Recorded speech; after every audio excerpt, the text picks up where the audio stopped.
everyone. Thank you so much for coming to Harvey Nichols. I'm Laura Larbalestier. I'm the buying director.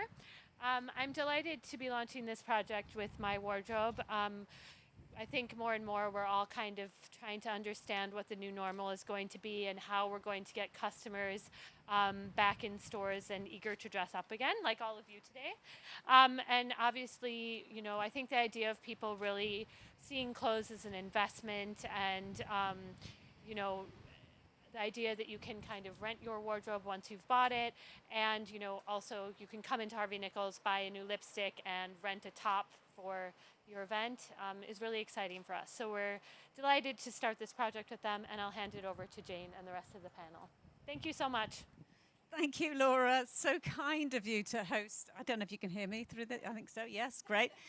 So kind of you to host it. Welcome, everybody. Thank you so much for coming, and thank you so much for getting dressed up. I felt almost nervous this morning, actually, because I kind of thought, I'm not even sure that my social skills are up to this anymore, having not spoken to anyone for so long. Anyway, we're all here, and that's wonderful. I've got an incredible panel here today. We have the wonderful Caroline Rush from the British Fashion Council, who is in a position to answer all of our questions about what's going on, because she's right at the center of things. I have Diana Verde Nieto, I think I pronounced it right, who is from Positive Luxury. We're very, very glad to have Diana here. She's going to talk to us about sustainability within the luxury arena. And last but very much not least, Amy Powney from Mother of Pearl, designer and founder of Mother of Pearl, who's going to talk to us about what it's actually like being a small business in these times. So thank you very much for coming. I actually had my fashion epiphany way before COVID, when I realized that actually the only way I could still enjoy fashion in a guilt-free way was through rental. Because I can just rent something like this amazing Gucci suit that costs £3,000 and is only £30 a day to rent. And then I can give it back and other people can share it. And it just seems to me that that is the perfect way of doing it. And it also means that if I want to splash out on something, I can do that with the knowledge that I can then share it with other people afterwards. So anyway, I won't bang on about rental any longer. Let's talk about fashion in general. So I think the first question is sort of how badly has the luxury fashion industry been affected by COVID? And Caroline, you're probably the best person to start this one off. Sure, is that as I think everybody is aware for the businesses that they've spoken to, whether it's retail or designers, is that there has been a significant shift in buying trends, but also having stores closed and even access to stock has been an enormous problem. So everybody is grappling with the challenges of having had cancelled orders or excess stock on the shop floor. And I think this idea of the amount of waste in the fashion industry that is created, which we've always known there's waste in the fashion industry, but it's been a very visual representation of that during this period has come to the fore. Yeah. And so it's been interesting to see how many businesses are really looking at adapting what they're doing, looking at their business models, looking at the amount of waste that might be created through the collections. So it's going to be a really interesting few years to see how businesses really change and respond to what's happened over the last few months. And has it affected them all similarly, or are there some that are coping with it better than others? Well, it's the fact it affected everybody. Everybody had cancelled orders. Yes. I don't think there was anyone that didn't have an order cancelled at some period in time. And that, because of the way the fashion industry works in terms of payment terms and sort of how leveraged it is from one part to the other, it means that it doesn't just affect the designers, it affects the manufacturers, it affects the fabric suppliers, even down to raw materials. So the whole industry has been impacted. Is that there are some that are a bit more resilient, and actually some of our smaller businesses, of course, is that because there's less product, actually in a way is that have a better opportunity to adapt and come through this. Yes. But yes, is that because they're small, they have other challenges in terms of access to finance and how they really think about overcoming this period of a really unique set of challenges that no one's ever had to face before. Absolutely. Yes, So Diana, you're in touch with, or you work with a lot of the luxury businesses. What are you finding? Well, a little bit like what Caroline said, it's incredibly tough period, but one of the things that we are realizing at Positive Luxury, everybody's actually very much interested in sustainability. Right. I mean, I think the excess of, kind of waste and so on, I think it has put a pause onto the luxury industry and thinking, how can we do things differently? What do we need to do going forward? And how can the industry change? And one of the interesting questions that have been put there is like, how can the luxury industry, fashion industry can change? And it's about this idea of systemic change. Yes. And I think that we have spoke about this for many, many years, but it's the first time that actually I see businesses really proactively finding ways to implementing systemic change across every area of the business, not just let's talk about supply chains or suppliers or employees. No, like actually as a whole, how do we reinvent the business? And the other thing is COVID has give, I guess, the permission to people to fail quickly. Right. There is no right or wrong. Let's try it, see if it works, and if it doesn't, let's move to something else. And I think people have more confidence to innovate. I don't know, Caroline, what you're seeing, but what we're seeing is like, okay, let's try this. And this has not happened for a long time because the expectations have been really high. But now people are, okay, let's try it. If we fail, that's fine. COVID, of course. Let's move on. Yeah. And that's fascinating. Amy, are you finding that? I mean, how is it actually affecting you? Because you are actually one of the designers we're talking about. Yeah, I mean, sort of the first thing was utter fear and worry, and and I emailed Caroline immediately saying, "Oh my God, what are we going to do?" And actually, sort of time to think has probably been the most valuable thing that we can all face as a business. I think everybody's just been on this rat race in our industry for years and years, and all these questions around sustainability and change and, do we need the fashion shows or do we need them, but we need them in a different way, and how are we going to do, no one had time to stop and think. And I think in a way what's been brilliant about COVID is that we've all readdressed everything that we're doing, and we've had that moment of pause and a moment of time to, like you say, try new things and to work out what we're actually doing and how much stock we're making, and do we really need to do this as a business, and what do we need to do, what does the customer want. And I think it's actually been a really important moment for everyone to reflect. So coming out of the initial panic, I think 6 months down the line, I'm actually taking a lot of silver linings out of it. And I think from speaking to a lot of other small businesses, I think they feel the same, actually. And we have a lot of challenges. It's not been easy. There are, redundancies and things that, obviously is not what you want to deal with in a business. But I think readdressing what we're doing and having that moment to do it is almost everything we needed in the conversation of sustainability. So you're almost scaling down your business to fit the number of customers that you now have, or is that the case? Yeah, I think there's a lot of systems in our industry that are backwards and old and have been around for a really long time, but we've all just been everyday sort of firefighting rather than actually thinking. So we're changing a lot of things and scaling down in a way, but to sort of grow again in the future in the way that we want to. Whereas before we sort of felt like we're on a hamster wheel and we couldn't really get off it. Yes. So Yeah. Well, that's interesting. Do you think, Caroline, that there's going to be permanent change because of what's happened in the industry, or do you think it's just kind of going to get back to normal again in a few months' time? What's your feeling on that? Well, I genuinely hope that this is change for good, is that, as Amy said, is that this opportunity to pause and really think about an industry that has needed to reset for some time is really sort of the key thing that we should take from this period. And I think as we start looking at some of the key targets around the Sustainable Development Goals and the deadlines around 2030 and have now been pushed to 2050, is that the impact of climate change is going to be much worse than the impact of COVID. Yes. And we do need to think about that. So this moment for reflection actually should be about motivating us to get ourselves in good shape, to do what we can as an industry, to really think about the impact on environments and people and communities.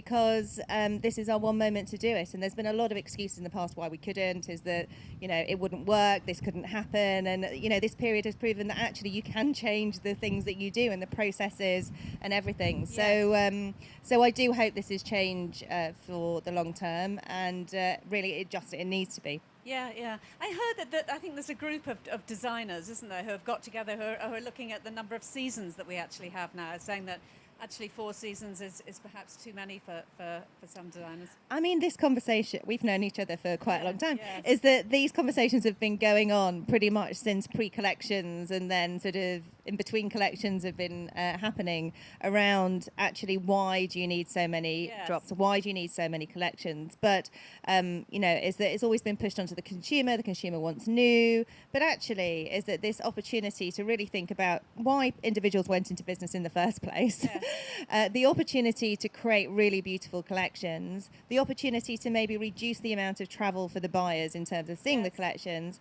and managing those drops without having to create lots more collections. You can spread when that product drops in store over different months Yes. without having to create sort of 4 whole new collections in the meantime. Yes.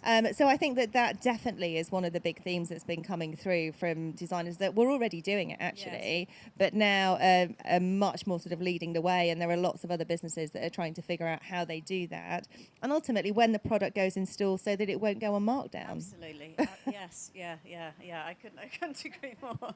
I was quite encouraged earlier, Diana, because you said that a lot of the businesses that you've been talking to are now talking about sustainability in a way that they weren't before. And tell me about that. What's been your sort of view on that? I mean, what has been happening? I mean, I've been working in sustainability for about 23 years now, so a hell of a long time. And when I started Positive Luxury about almost 9 years ago, and Caroline will remember this, I was like, okay, we need to think about sustainability, and everybody was like, nah, forget it. What has happened now is, before these initiatives were driven from the bottom up. Yes. Passionate people, passionate young people pushing the agenda and standing for what they believe. This time, it coming from the top down. Right. So finally, leadership has understood that a business that doesn't internalize the externalities of climate change, like Caroline Yes. just said, or the principles of sustainable development, will not be resilient in the future. Right. There is real appetite now from a leadership perspective, board perspective, senior management perspective, to understand how sustainability can be integrated from a cross-functional team, not something that sits in a silo, they have a sustainability department, but actually how everybody, and the other point that I was very surprised, something that you're very familiar with because you have done it in the business from the outset, is that how do we stop talking about sustainability, and actually how do you activate sustainability, Yes. how you start doing it. Yes. And when you start having those conversations, the outcomes and the answers are very, very different. That, okay, let's have a department that counts carbon, counts water, and produces a report. And I mean, the last 6 months has been probably the toughest, not just me, I mean, I'm sure everybody's in the same boat. Yes. The toughest 6 months of my entire career, but probably the most rewarding 6 months of my career, because we as a team have started to have actually meaningful conversations that are like beyond the moment and actually Yes. are for the future. Yeah. So I feel encouraged. That's interesting that you say that, because I think, Amy, you said as well, didn't you, that actually this last 6 months had been really, really helpful to you, and that it had changed the way that you live your life. I mean, that's fascinating. Yeah, and I mean, I think I mentioned as soon as it happened, I emailed Caroline. I was in utter panic. You know, me and my team, I had a newborn baby under one arm, my email in the other, the cancelled orders were coming in. And, you know, the first thing that came into my head is, we have to shut the business down. And then actually sort of weeks went on and, you know, you were dealing with it, and then you actually thought, hold on a minute, what about all these other things we wanted to do, and we keep talking about them, but we never really get round to them. And yeah, it was just a moment of time to contemplate, which it's never been an option in our industry. Like, time doesn't exist, and Yes. we're just speeding up constantly. More collections, more drops, more demand, more more communication. Instagram is like a monster that needs feeding. You know, everything is just more. And actually, would we ever really have addressed sustainability if we didn't have a moment to think? And actually, what Caroline said earlier about we have to use this time to come out of it the other side, you know, with learning something and not just sort of fall back into everything that we've been doing. It would be such a shame to sort of come out the other side and just end up, you know, going back to business as usual. Yes. Yeah. I think that is really interesting, because the industry is known as being one where you're just constantly rushing. You're constantly rushing. Everybody is, from the designers right through to retail, constantly trying to get the new product in. Do you think consumers have changed as well? Have they used this moment to reflect, and do you think that they'll react differently, that they'll buy differently? Well, when we talk about consumers, you tend to think of them as sort of one big group, but obviously they're not. They're sort of different segments of society. And we've always known that the consumers, there's been a group of consumers that have been growing and really asking brands to what are their sustainable credentials, you know, and I think that the Black Lives Matter movement's been really good about sort of asking questions of brands around what they're doing and asking them to be much more transparent around that. So it's not just in terms of environmental impact, but, you know, the whole makeup of the businesses. Is that we know that there are some segments of the market that have accelerated during this period. Yes.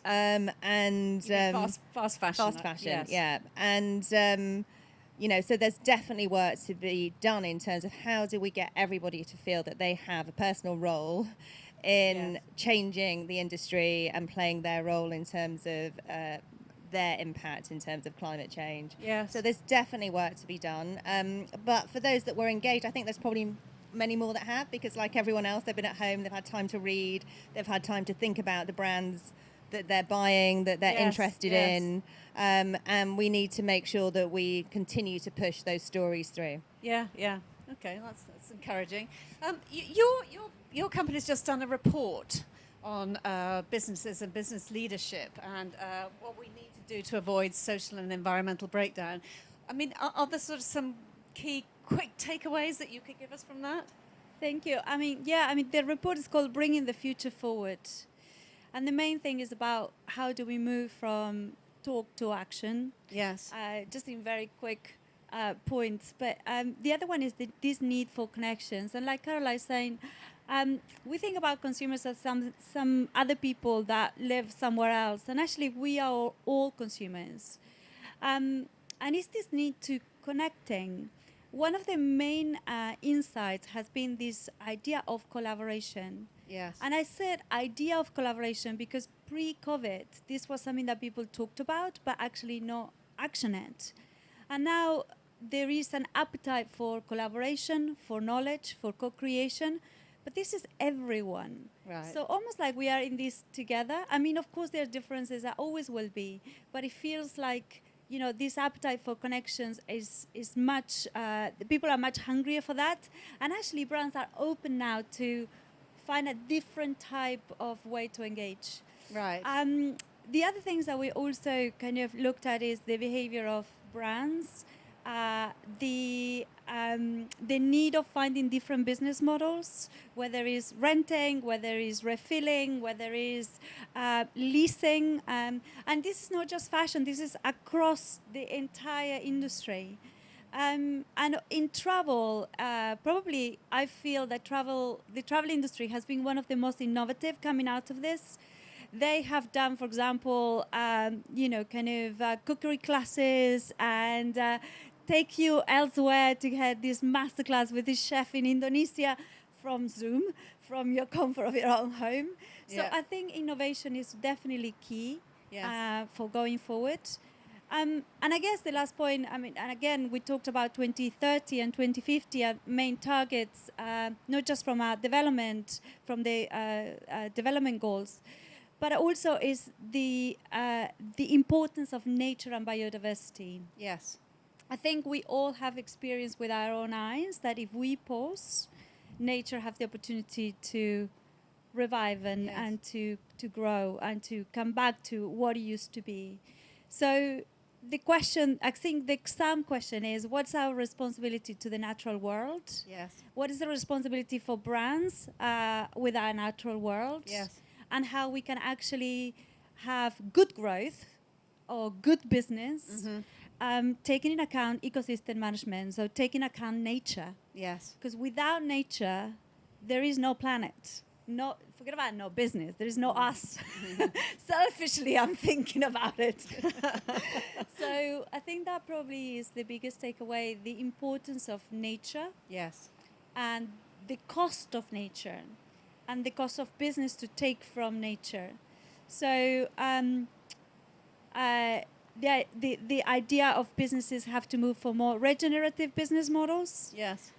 putting back what they take, Yes. capturing in terms of carbon emissions, and actually not leaving anyone behind. And Yes. this is not just the Black Lives Matter movement, but just basically understanding that we are one. Yes. Yes. And I think there is green shoots, not pun intended, coming out of this. Yes. Because at least these type of conversations are happening at the board level, which Yeah. is what we needed for many years. Which hasn't happened before. No, Yeah, exactly. Yeah.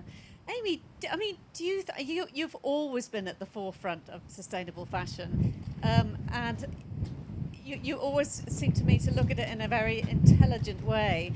Are you seeing? Are there more people coming through who are thinking about it more the way that you think about it? Do you think? I mean, is there sort of hope in the future? I mean, I think there's sort of, I can't just put people into two groups because it doesn't work like that. But there are definitely two mentalities around sustainability. There's the ones that are filled with empathy, which I think is me. Yes. For me, when I sort of learn about the amount of species that are going extinct, I mean, it literally breaks my heart. I mean, my husband sort of stops me watching nature programs because I just cry constantly. And then you have a lot of people sort of in the sector that thinks, God, if I don't do something, I'm not going to have a business either because the consumer's demanding it. So there's two sort of types of way of looking at it. All eventually get to hopefully the same end, but I think it is one of the biggest conversations. You know, you look back at when I was talking about this when I was at uni sort of 14 years ago. I mean, it just wasn't a conversation. It was Catherine Hamnett and maybe People Tree, and there's a few people in the mix. And now it is, you know, we're doing this talk right now. You know, Fashion Yes. Week is filled with it. Caroline set up lots of initiatives, and you know, it's definitely the conversation is getting bigger and bigger. But like you mentioned, I'm much more about action than words, Yes. and I think that's where I sort of feel really passionate about pushing it forward and. You know, not just let's sit and have this talk, but let's go and do something Yes, about it. yes. Yeah. Yeah. Okay. So, I mean, do you think fashion can ever be really sustainable? I mean, and do you think? I mean, does rental play a part in that? Are there sort of a few things that we could sort of put together to make it more sustainable than it is? Listen, it can definitely be more sustainable than it is, that's for sure. And I think one of the things that we're looking at is that how do you create a fantastic ecosystem? So obviously thinking quite selfishly about the UK. Yes. How do we think about sort of our future role in the fashion industry? How can we be leaders in this? How can we create an ecosystem where new business models like rental can really thrive? Yes. Where technology might be able to come in that really transform the supply chain or engagement with consumers. And the brilliant thing that we have that maybe other territories don't is that we have this wealth of young creative talent who, you know, to Amy's point, the ones that are coming through university now, they only want to start sustainable businesses on the whole. And so that are fully engaged can really be kind of this test bed for new technology, that we have an opportunity then to, you know, own the IP in this country to be able to grow that, and the UK truly can be leaders. So is that when we're thinking about inspiration and, you know, opportunity coming out of this, we're really inspired by this young generation coming through, really inspired by how technology can play a part, but also how these new business models will come through that actually will play a role in it still being able to enjoy fashion, as you said, without necessarily feeling that you can't or that it's something that's laden with guilt. Is that one of the brilliant things about the fashion industry is that it is uplifting and it's inspiring, and it's one of the things why Fashion Week is such a joy to so many people because of the images and the creativity that comes out of it. So let's retain that, but find a way to do it responsibly. Yes, yeah. In fact, I was really encouraged talking to some young designers a couple of weeks ago, talking about the fact that perhaps rental could be a part of their business right from the beginning. You know, that they create collections for rental. So, and it seemed to me, well, why not? You know, because if you're creating collections that you're selling to wholesale, having a collection for rental is kind of a similar thing, and could be just as viable for them. Well, absolutely. And there's many things that come out of normally the traditional show environment that never make it into store. So there are these beautifully, highly creative pieces. How incredible that those could then see a life through a rental model and actually be worn not only on a red carpet event, but to, you know, some incredible party or something by someone that maybe, you know, just loves fashion. Yeah, I totally agree. And I think there's some anecdote that I heard about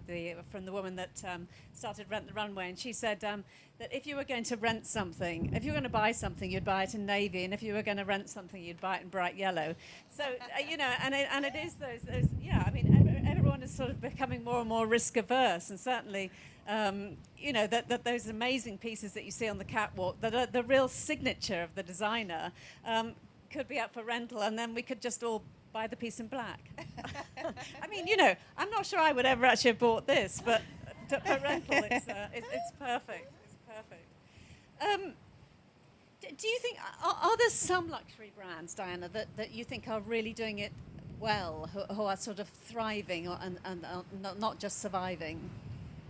No. Right now, no. Right. I think you know, the impact has been devastated for everyone. Yes. In sustainability terms, I don't like to single out. No. Because I think this is the biggest problem that we have. We put people up in the parapet and then we shoot them down. Yes. So there's many brands doing really great things in some areas. There are many brands that are doing great things in others. Yes. It's hard to have a brand that's doing 100% of the time, and that is wrong to expect that. Yes. Because the second that we expect that from brands and label that as sustainable brands, then at some point they will fail us. Yes. If we humanize brands, if we humanize leaders, which, you know, let's face it, there are, it's much easier to forgive when you have to make those compromises. Yes. And those compromises don't have to be, you know, kind of unethical, but sometimes you do have to make compromises in the business instead of having to expect excellence all the time, Yes. 100% of the time. Yeah. But the main thing I think has changed now is the honesty about making those compromises and actually saying, do you know what? This is tough. We have made Yes, redundant yes. people because otherwise we will not have a business. Yes. Or, you know, this collection we have done upcycling like 50% of it because our fabrics have been sitting in storage and we need them now. Yes. I don't know. I think like I said in the beginning, there is room for innovation and Yes. there's room for trying new things, and I think that's the kind of area that people are. But I couldn't say that from where I sit, I see anyone 100%. Okay. Sorry. That's a fair answer. That's a fair answer. Amy, do you think it's made you more creative? Because you've had to focus? I mean, I think sustainability in general made me more creative because there's so many boundaries you have to put on yourself to make sure you're making the product correctly, that actually, in a way, a lot of people think that's really sort of a negative, but actually it made us much more creative in what we're doing. I don't think COVID's made me more creative. It's maybe I'm slightly more chilled out, which I think is a good thing. I think I needed that for anyone that knew me before. But I think it will make brands creative. I think, you know, you talked about excess fabric sitting on the, you know, in the stock room or whatever, and, you know, can you make something with it? I mean, I think before a lot of people thought, oh, well, no, I can't do that. That's old season, you know. Yes. But actually, if you did that and you marketed it correctly, I think people will go for it now. So I don't think the rules are the same anymore. I think it's all gone and you can make up what you want now, which I think could be brilliant for everyone. I think on that note, I think we've run out of time anyway. But thank you so much to Amy, Diana, and Caroline. Brilliant. And Thank you you. to Harvey Thank Nichols. you.